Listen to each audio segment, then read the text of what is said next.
Okay, this is chapter 5.5, proving triangle congruence by SSS. And if you look down in this corner here when I'm making this video, it is Sunday, January 1st. Happy New Year.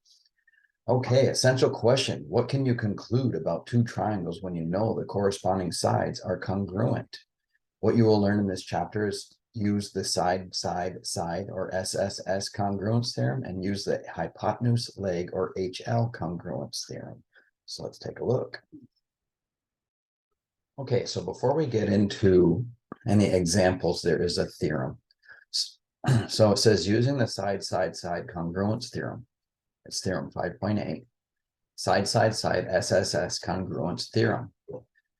If three sides of one triangle are congruent to three sides of a second triangle, then the two triangles are congruent. So in other words, let me get my highlighter here.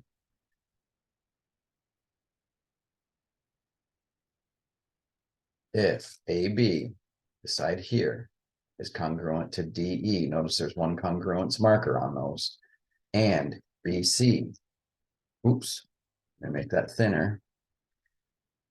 BC is here, is congruent to EF, which is here, and the third one, AC, is right here, is congruent to DF, okay, then the triangles are congruent. And make sure you name them the proper way. So angle A is between the 1 and the 3 marker. So 1 and 3 is D. So A is first, D is first. B is the vertex formed by the 1 marker side and the 2 marker side. So the 1 marker side and the 2 marker side is E. So B comes next and then E. And then by elimination, C has to be last and F has to be last. Okay, just keeping in mind that the components of the names have to be in order. All right, so now you should be able to do problem numbers 3 and 4 just by doing that theorem together. All right, example 1. Using the side congruence theorem, it says to write a proof. So here is a diagram, and we're given KL. I'm going to highlight these as I go. Just do a thinner highlight. KL, so that's just right here, is congruent to NL, right there. And KM, which is right here, is congruent to KM, or MN, NM, KM, NM. So those are the two congruent pieces. We have to prove these two triangles are congruent. So the first thing we're going to say is what we're given. So we're going to say KL is congruent to NL. And the reason? Given. And that is a side. So we mark an S next to that. So we have one side so far. We're looking for all three sides. The next thing we can say is KM is congruent to NM. That's another given. So I'm going to put given. So now I have two sides. I only need one more. And that is LM. But in this diagram, the triangles are touching and they're sharing a side. And that should remind you of the reflexive. So now I can say LM is congruent to itself because it's in both triangles. So LM is congruent to LM. And the reason is the reflexive property of congruence, which is theorem 2.1. So I have a side, I have a side, I have a side. Now I can go right to it and say triangle KLM is congruent to triangle NLM. And the reason? SSS congruence theorem. Okay, so it's that easy. These proofs are actually really simple. A lot easier to write a proof proving two triangles congruent with everything we're given compared to writing a proof about theorems. So after doing this proof, you should be able to do problem number 7. Okay, example 2, solving a real life problem. This is kind of, I don't know, it's not a very good example, but anyway, I'll go over it real quickly.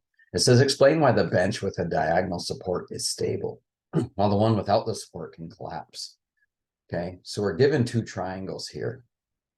So if this bench here with these guys, 3 guys on it, since these two triangles are congruent, if this side is equal to this side and this side is equal to this side and the diagonal is shared, that's a reflexive property. These two triangles are congruent.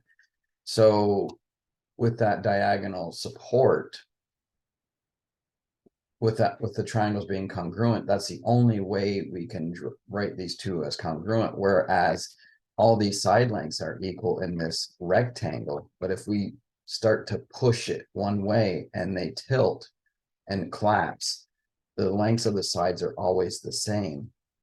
And there's multiple rhombuses that you can draw as it goes collapsing down to the ground. So the solution here is the bench with a diagonal support forms triangles with fixed side lengths. By the side congruence theorem, these triangles cannot change shape, so the bench is stable. In other words, if that collapsed, it can't collapse because of the diagonal. It would have to get longer or shorter, depending on which way it tried to collapse. So the bench without the diagonal supports is not stable because there are many possible quadrilaterals with the given side lengths. So the diagonal here, if this collapsed, this diagonal, if it collapsed towards the right, towards number 9, if it started to fall that way, this diagonal would have to get longer, and it can't. It's a piece of wood. And if it falls towards 16, it would have to get shorter, and that can't happen. So that's basically it in this problem. That's example 2. So see if you can do numbers 11 and 12 with that reference. Okay, theorem 5.9, hypotenuse-leg congruence theorem. This is a really useful theorem. So please make sure you understand this and use it because it makes so many problems so much easier. So the hypotenuse-leg congruence theorem says if the hypotenuse, okay, remember what a hypotenuse is, it's the longest side opposite the right angle. So let me highlight the hypotenuses. Here's the hypotenuse in this triangle. Here's the hypotenuse here. If the hypotenuse of a leg, so the other two sides of a right triangle are called legs. So AC is a leg, BC is a leg, DF is a leg, EF is a leg. So if a leg and the hypotenuse are congruent to a leg and a hypotenuse of a second right triangle, then the two triangles are congruent. So if the hypotenuses are congruent and one of the legs are congruent, then the two triangles have to be congruent. So if AB is congruent to DE and AC is congruent to DF, and the measure of angle C and equals the measure of angle F, and they're both 90 degrees, then the triangles have to be congruent.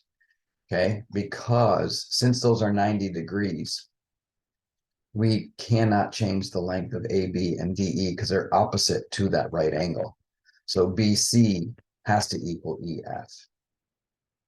Okay, there's a way to prove that, and that is on page 470, exercise 38. I'm not going to prove that, but just know that if you have one leg congruent to a leg and a hypotenuse congruent to a hypotenuse in a right triangle, then the triangles are congruent. Okay, so example 3 says using the hypotenuse-leg congruence theorem, write a proof. So given WY is congruent to XZ. So I'm going to label this all up. I'm not going to use a highlighter though. I'm going to mark it the way we should when we do a problem. So WY, where's WY? It's this piece here. All right, is congruent to XZ. Now we have overlapping triangles. So before I even start, I'm going to redraw this. So to solve this, we want to redraw the triangles so they are side by side with corresponding parts in the same position, and then mark the given information in the diagram. So WZY got moved down over to here, and ZXY got moved over to here, and then they flipped it, they reflected it over the side XY. So this triangle here got flipped this way and then moved down here. Okay, and now we see that angle Z and angle Y are right angles. Okay, because they were told that. So we said WY is congruent to XZ. So that is right here. Let me use the highlighter because they've already marked it. So WY is congruent to XZ. Okay, that's a given. We're told WZ is perpendicular to ZY, and that forms this right angle here. And we're told XY is perpendicular to ZY, which forms a right angle. Okay, definition of perpendicular. So then we jump right into the proof. So the first thing we're going to say is WY is congruent to XZ. And you guessed it, it's a given. And that is a hypotenuse. So we mark H over here. So we now have a hypotenuse. Now all we need is to prove that two legs are congruent. Okay, so the next step we're going to do is say WZ is perpendicular to ZY and XY is perpendicular to ZY. That is also a given. Okay, that does not give us a leg though, so we have to keep going. But what do we know about this? Since that happens, angle Z and angle Y are right angles, and that's the definition of perpendicular lines. Okay, so this is fairly simple so far. Okay, so now that we know they're perpendicular, we know they're right angles. So now we know our triangle WYZ and triangle XZY are right triangles because there's right angles. So it's a definition of a right triangle. It's a triangle with one right angle or 90-degree angle.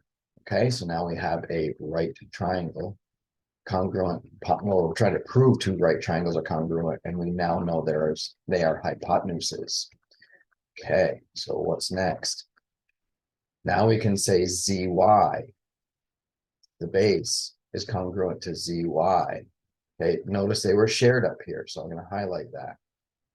Sometimes it's hard to understand why things are, but right there, ZY, the way in the original drawing, is this side and this side shared.